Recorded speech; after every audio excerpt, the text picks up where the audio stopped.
বাড়িতে চলছে বিয়ের অনুষ্ঠান, খেতে বসেছেন আমন্ত্রিত অতিথিরা। হঠাৎই অতিথিদের অভিযোগ তাদের গরুর মাংস কম দেয়া হয়েছে। অন্যদিকে কনেপক্ষ বলছে অতিথিরা টেবিলের নিচে মাংস লুকিয়ে রাখছে। এই নিয়ে শুরু হয় তুমুল বাকবিতণ্ডা, যা এক পর্যায়ে রূপ নেয় সংঘর্ষে।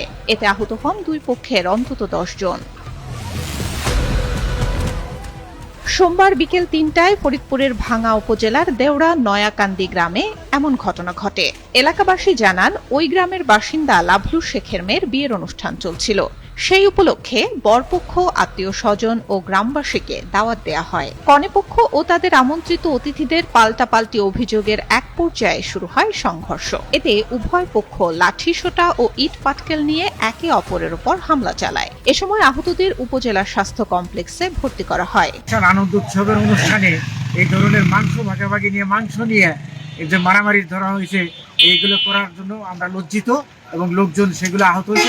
তাদের ভাঙ্গা হাসপাতালে ট্রিটমেন্ট চলতেছে।